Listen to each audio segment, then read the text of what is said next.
they feel like they're going to lose the House, and he's in charge of the House. So, Republican speakers generally have short lives. Like the minute you get elected, it's kind of a sand hourglass, like how much time you have till they like to eat their own. Welcome to the Tara Palmeri Show. Speaker Mike Johnson is losing his grip on the Republican conference, and it's the Republican women who are screaming the loudest about it. Congresswoman Elise Stefanik, she called him a habitual liar. Nancy Mace said she's particularly annoyed at the way he treats women. And Marjorie Taylor Greene, she just up and quit, but not before calling him a weak man. There are questions now over how long he can hold on to the speaker's gavel. There are so many complaints about his leadership, and they are growing every single day. So many Republican members are now threatening to quit. And so much of this anger, it goes back to his handling of the Epstein vote and how he bullied so many members to not vote for the discharge petition. Of course, he was doing that on behalf of President Trump.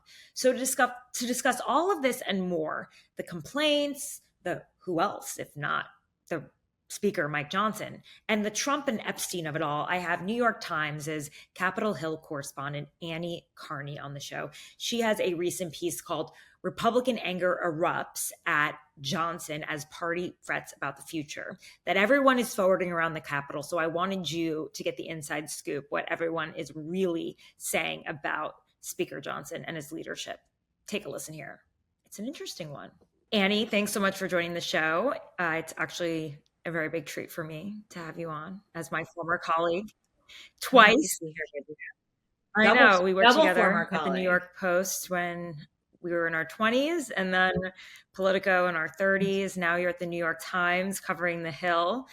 You've been doing amazing work, and I always look forward to your pieces because you always seem to get the human angle in politics, which I think a lot of people forget, that a lot of this is about ego and personality and grievance, and often not about what they promised the electorate, their constituents, when they get there. You seem to really understand the madhouse, as in the name of your new book, which you should all go out and buy. Annie gets it. And I think, we probably learned that at the New York Post with all those signs that said news doesn't have to be boring to be news. Yeah, I learned a lot at the New York Post that has stuck with me over the years. Great lessons there. So where all comes full circle. But you were at the White House when we were together, and now you're on the Hill. Which do you prefer? I have had more fun covering the Hill. The White House, it's kind of exactly what people told me to expect. The White House is a great job to have done more than to do. You learn a lot, but it's such a controlled environment. There's probably half a dozen people who talk to the press, and everyone sort of talks to the same people, and they control the story of the day much more so than on the Hill, where there's 435 members. And there's a lot of there's just more opportunity for enterprise on the Hill, for seeing a story that not everyone else is doing that day. The White House reporters still do that, but I find it easier to do on the Hill, and to find an original angle or to find original people to talk to. I think it's much more. Also, everyone's just like clamoring to be heard. You got so many type A personalities there. They're the biggest, they're the mayors of their towns. You know what I mean? They're the biggest fish, and they just want to be heard. And you're at the New York Times, which is like the zenith of publicity for a lot of these people. I noticed that in your recent piece, which we're going to talk about because I absolutely loved it, that a member sat down for a photograph with the New York Times in a piece that was really critical of the Speaker of the House. I mean, it's about Republican anger at him and the idea that he might not last that long. And it's they're not. I mean, the floodgates are clearly unleashed. I mean, these Republicans are going on the record, sitting for a photo, this isn't like on backgrounds off the record without your name on it, sniping about the speaker. This is like just a full on willing to attack him publicly under your name from many, and also from many different. It's not just like the hard right Freedom Caucus. It's not just the moderates. It's not just the women. It's kind of exactly. from And all I thought corners. that was super interesting. So even when you read this piece online and Republican anger erupts at Johnson, you'll see, I mean, these are the kind of pieces you'd usually have to get people, you could get them maybe on background to speak about leadership. You certainly Right. don't get Democrats yet on the record really talking about Hakeem Jeffries that way. And he's only been a leader No. for 2 years as well. But yeah, they're willing to let it rip on Johnson, which I think just shows what type of precarious position he's in right now. I love, though, that it's the ladies that are revolting, although I find it to be a little rich that the ones that are the loudest voices, Nancy Mace, Elise Stefanik, they're running for governors. Elise is running for governor in New York. Nancy's Right. running for governor in South Carolina. So it's not like they really have to deal with the guy much anymore. Marjorie They just Taylor like Greene is just just shiv leaving. him on the way out, right? Like they Yes. don't care. Yeah. Right. Well, I think I think that's fair. I mean, it's like senioritis in the House for these people who are not coming back. Right. There's like, you have to think like, what is their analysis of doing this? Are they trying to gain cred on the right for being willing to attack it? Like Elise Stefanik was attacking him from the right, like trying to prove that she's, but I think she's also just personally mad at him over some things. But the women have been a fertile sub beat on the Hill for a while now. I think it started really on the Epstein vote, which you covered so intensely. But the three, it was Lauren Boebert, Nancy Mace, and Marjorie Taylor Greene who stuck strong under intense pressure from Johnson and from Trump to remove themselves from that discharge petition, and didn't, and forced Johnson's hand on bringing a vote to the floor that he really didn't want to bring. That was driven partly by their own experiences. Two of those three women have talked openly about their own experience with sexual assault and harassment, and so you can't discount just like the life experiences that members bring to issues that also help them form where they're going to be as much as their political ambitions. And where was I going with this thought? They also feel like culturally, a lot of them told me this, culturally, they just feel like Johnson, an evangelical Christian from the South, who has been vocal. He used to do a podcast with his wife where they really talked a lot about like the roles that men and women should play, the importance of marriage, the importance of a woman's role in a marriage and raising the kids. And he has a traditional outlook on gender roles, and women, some of the women who serve with him in the House say that they feel that in conversations with him, that there's just a cultural issue where they're not really able to communicate with him or feel like he listens to them. And that is another thing, I think Elise Stefanik is publicly lashing out at him in part because she doesn't feel like she's going to get her way in a private conversation with him. They don't feel like he's listening to them. But also this is, I think you're definitely right to bring up the fact that these women have nothing to lose, are not looking for a long career in the House. But some of the other, and then Kevin Kiley is a member from California, who's been really vocal about how much he's upset with Johnson. He is going to lose his seat next year in redistricting.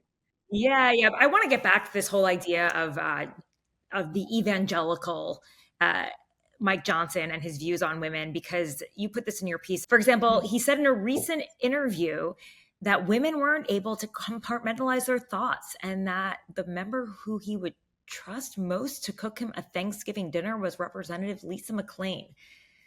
Yeah. That is harsh. By the way, all these women are obviously not women who see themselves as Betty Homemaker, because they are leaders running for Congress and government. These women are not probably like doing all the cooking for Thanksgiving dinner. They have huge jobs and a lot of travel.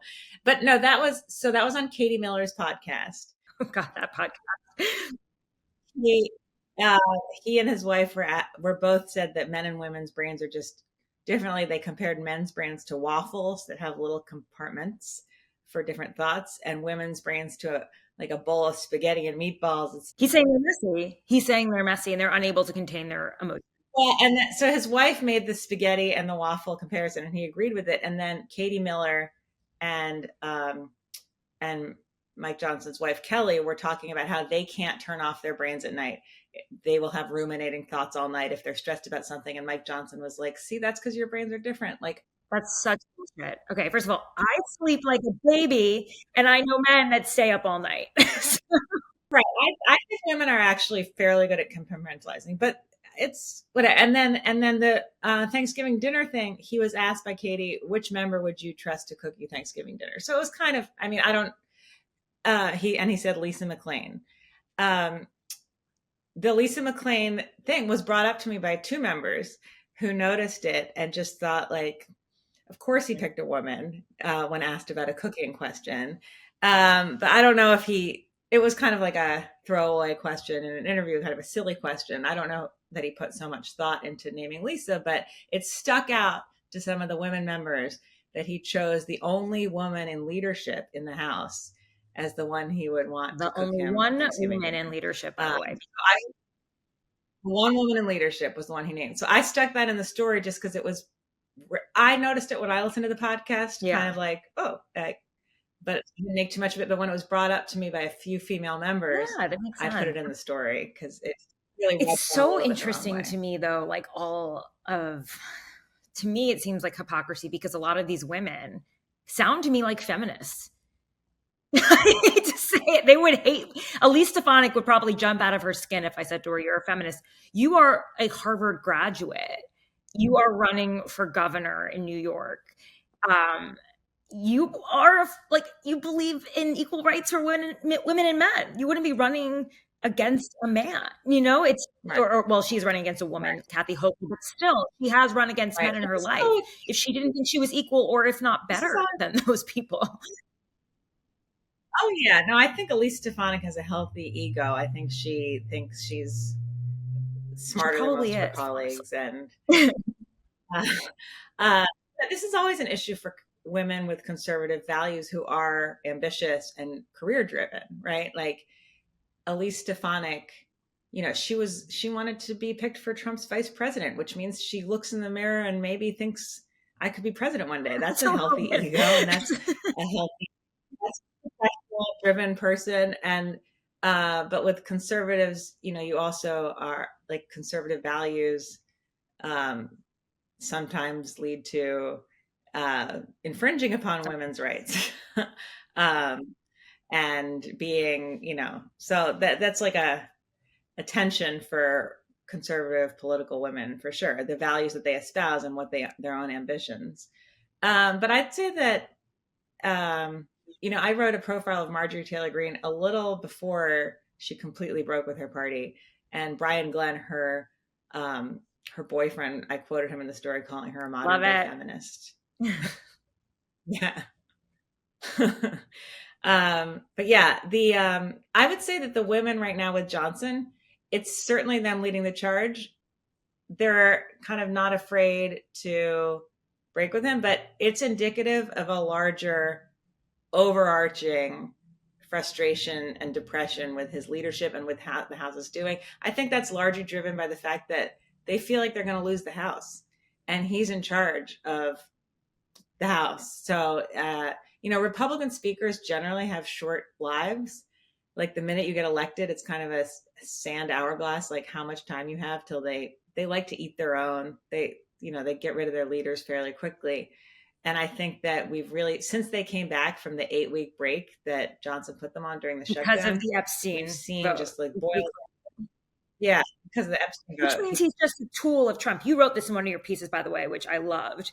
You had a background quote of saying that Trump was telling people that he is both the speaker and the president, which was just gold. Right. Yeah. Yeah. Trump jokes to people, I'm the speaker and the president. And it's not really like, a lot of people don't really think that's such a joke. They're like, yeah, pretty much. You know, in the Katie Miller podcast, Johnson also had a quote saying, I like to joke that I'm not really the speaker. Again, like kidding on the square. that's how people feel like there's not leadership. Let's just tick through the issues that they're upset about, like redistricting. They feel like he didn't do anything to save them. And not only the people like Kevin Kiley who are literally going to lose their seats, but incumbent members hate redistricting, even when it just changes their district, and they can still win. But it's a new district. It's new voters to get to know. They know how to win their districts. They don't like having to learn a new district. So they're upset about redistricting that he didn't really do anything on. He let the White House just run that show. They're upset. Moderates are really want this ACA tax credit extension, that they think they lose their seats without doing something on that. He's resisting that. They didn't like going home for 8 weeks and not doing anything. Like, they want to be able to show their voters, we have achievements. We control the Senate, the House, and the White House, and we achieved some things. And he's kind of put the House on recess for 8 weeks, and they are frustrated. A lot of these people actually got elected because they want to do something, and they feel, I think, pretty depressed about the state of, like, why am I also, like, these jobs are hard. They're kind of thankless. It's a lot of travel, and it's like, I'm killing myself. They haven't passed any bills. Like, how many bills have they actually really passed? I don't know, but it's not a very productive Congress. So yeah. And another thing that I've been reminded of by members in talking about Johnson is Trump got him elected. Like, without Trump getting him over the finish line and supporting him, he would not have the gavel today. Like, he has it because, he has Trump's support. Kevin McCarthy, in contrast, like, was in leadership for a very long time. I built that House majority, got those people elected, raised money for them, years of, like, building and recruiting. So he had a band of members who ultimately ousted him, but he also had, like, hundreds of members who actually felt they owed him. And and there's not a lot of that feeling with Johnson, who sort of came in out of nowhere, that they owe him, that they owe him their elections, that he really helped them get there. So there's not that to fall back on, which makes, once the anger erupts, it's like, and the guy who pressured them into voting for Johnson, Donald Trump, hasn't done anything for them. Like, from what I've heard, there's just been a lot of complaints that members feel like they're being pushed around, and they don't even get, like, the, handshake, time at the White House kind of glad handing stuff that they like, right? I still get that sometimes, but yeah, they don't get that. And I do think that these members, like, they're angry, and they can't really be angry with Trump. So Johnson's a good fallback. Right. That's a good point. Okay, so who else? I mean, that's the other problem. If not Johnson, who? This is why he's still there. I keep hearing from people that they feel like it's a big eye roll about his leadership, but, like, there's not a real obvious alternative, which is why they won't get rid of him. I have heard recently Tom Emmer's name being floated as someone who would have the votes. He's the number 3. He was last whip. Yeah, he ran for speaker in that crazy period where everyone ran for speaker and no one got it, and he did probably the worst of anyone. Trump, like, shivved him at the end, but he has recovered his relationship with Trump. That's now, like, it's 2 years ago. Dynamics have shifted, maybe. I don't know. I don't think that Johnson's getting ousted, like, tomorrow, but I have started hearing names of, like, is there another option? What about Scalise, the number 2? Up to me. I haven't heard him mention. I mean, that's the thing, though. The anger is really at Johnson. It's not at all of leadership. So look, these guys, are always want to be speaker. I mean, he's like lying low and waiting to pounce. That's how he plays his card. Yeah, they probably want an opening. We know they want to be speaker. They jumped at it when they had an opportunity 2 years ago. Most people think Johnson won't last the term, either because of being ousted or because of they'll just lose the majority. But I think right now, I'm still thinking it'll be more likely the latter. And Trump's a huge factor. The thing is that I'm interested in is the floodgates have really opened since the Epstein vote, with people on the record, as you were saying, lashing out at him. And Trump reads the news, and he doesn't like weakness. So I would say that Johnson, like, Trump will see that they are not afraid to attack publicly, and that could be problematic for Johnson and his relationship with Trump. But for now, he's proven himself to be a loyal soldier. So I haven't heard of a rift between Trump and Johnson, and that is his most important thing to keep You think in they would his keep him as leadership. minority leader? No, I think Yeah. once you're out, you're out. Yeah. Yeah. Oh, you mean if they lose the House? God, no, Right. absolutely not. Zero, zero. No. What is this? Okay, so everyone's been reporting that there will be more retirements. Do you think that's real, or are they just threats? Mm, good question. I mean, I reported that Nancy Mace is so fed up. She's going to meet with Marjorie Taylor Greene next week, and she immediately went out and denied that, which I'm extremely confident in my reporting. I don't know that she'll actually leave, but I know she's thinking about it. I think that people hate it.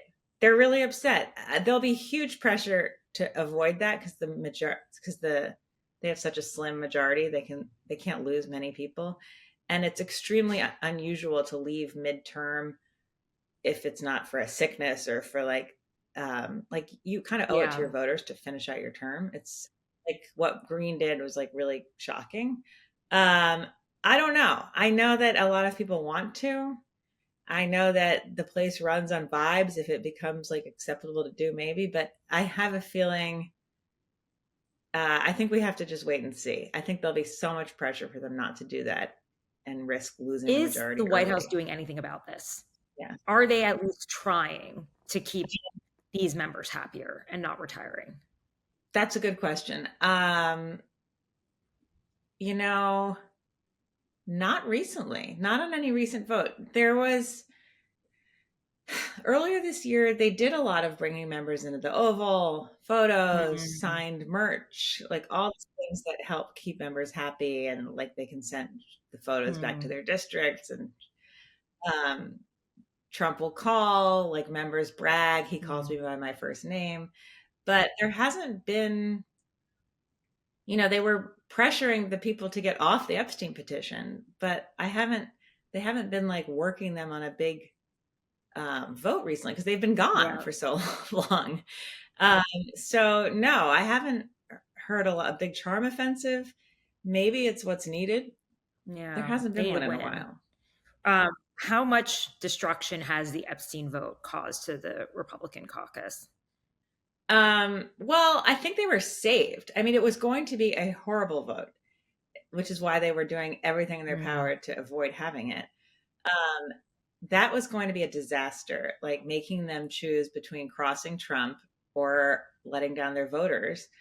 And Trump saved them by announcing at the last minute, telling them to vote for it at the last minute. And then literally everyone except every member of Congress, Senate and House, except for one guy, Troy Nehls, voted to release, who said he's not running again. Um, so that made it easy. I mean, at the end of the day, it was just kind of sailed through. Now the question is, are they actually going to release the files? I mean, we haven't. yeah, Nothing has no, been. I You think know there more should be about an that part than I investigation do. into the releasing of the files that Congress, if they were a true like a balance to the executive branch, would be overseeing, don't you think, to make Right. sure that they're not withholding or redacting documents that are related to this SDNY investigation into Democrats related to Epstein? I mean, do the Democrats even have the power to make sure that this oversight happens? I don't know. They're not in leadership, so. They don't have subpoena power. Yeah. But I think that the vote at the end of the day was not a big deal. They just kind of got through it. All voted basically unanimously. And Trump said, I mean, that's something they should be thankful to Trump for, that he saved them what was going to be a really politically perilous vote by telling them just go Gotta vote say, I'm for it. kind of proud of those survivors for holding an entire Congress to the fire. You know what I mean? That's a huge deal. That's impressive. I mean, and the three of them, Mace, Boebert, and Green. Green doesn't really flip flop. She's always kind of been like, if she says she's no on a CR, she usually no, that not a great example. She's not as much of a flip flopper as a lot of these members who say they're Mhm. not for something and ultimately always vote for it. But Mace is a huge flip flopper. I thought for sure that with South Carolina and wanting that endorsement that she would pull out. I was really watching that carefully. Like Trump could kill her governor's race by endorsing someone else and going hard after her. And she stayed strong. And Boebert YOLO. was under huge pressure, like calling her personally. I mean, and these are true Trump believer. Like Boebert's a true Trump believer. And I mean, that was real pressure they were under, and they resisted it. And we have not seen, and what I found most interesting about that was like these three MAGA lawmakers stood up to Trump in a way that we have not seen any center-leaning Republican who privately hates Trump ever stand up to him. It was these three like hard right women who actually stood up to him on something that really mattered. And that was impressive to see and really surprising. And if it's the women, I'm telling you, you got to keep track of the women. The women are a fertile beat in Congress. They do interesting Women may be things. tougher than men, some might say. Yeah. Despite being characterized as Yeah. Yeah, I mean, definitely earned them, especially MTG, like some strange new respect from various corners who probably never took her seriously. Like Kevin McCarthy definitely courted her a lot. He knew she was going to be the most difficult, so he took care to really nurture the Marjorie Taylor Greene needs. Whereas I think Speaker Johnson thinks I could care less about her, and he's probably mismanaged her. I don't think he's a good manager of humans in the same way that McCarthy. I agree. He's clearly mismanaged Greene. He's made an enemy of her. She tried to oust him last year, and failed. But yeah, he hasn't managed her at all. I mean, she calls him weak. She attacks him publicly. She stands up to him. She has no respect for him, clearly. And yeah, I mean, it's not an easy job. You have to tend to all these various members, but the women think that part of the reason he hasn't tended to them is a cultural issue about professional women. That's what they are chalking out to. And let me just, to be fair, when I was working on this, I had a lot of women who serve in the House who are Johnson allies call me and tell me the opposite. So like, let's just be clear. Like I heard from Claudia Tenney from New York, Lisa McClain, the one who was tasked with Thanksgiving dinner, who says, he's always listens to my voice. And by the way, the guy carries a lot of power. You don't want to mess with the. Yeah. But like, I thought it was funny. After I wasn't the only one a few other people wrote the women's story also after I wrote it. And Mary Miller, like just put out a statement talking about how great Johnson is. So they clearly are trying to get the women who support him to like be vocal and push back on this narrative that it's just like these squeaky wheels. So to be in full fairness, like I also heard from women who like him and think he's like a good leader and listen. Thank you for that full disclosure, Annie. I know you have to be out. We had a hard hour. So always love talking to you. I'd love to have you on the show more frequently. I'm a huge fan of your work. Every time I see it on X, I'm like, yes, an Annie Karni special again. Aww. So come back on. Thank you. That's on your podcast. You're independent. Thank you. Okay. All right. Thanks. That was another episode of the Tara Palmeri Show. Thanks so much for tuning in. As you can see, I am in a new location. I am starting to set up my set. So for all of you who watch this show on YouTube, you will start to see it evolve as I figure out where and how I will be recording. Thank you for all of your patience throughout the week. I know it wasn't a typical week, but if you like this show, please rate, subscribe, and follow, share it with all your friends. If you like my reporting, please go to tarapalmeri.com. That's TARAPALMERI.com and sign up for my newsletter, The Red Letter. If you become a paid subscriber, you will get my exclusive reporting straight to your inbox. And it's a way to support my independent journalism. No corporate overlords here. I want to thank my producer, Eric Abinate. I want to thank Abby Baker, who does my social media and research, Daniel Rosen, my manager, and Adam Stewart on the graphics. I'll be back again this week.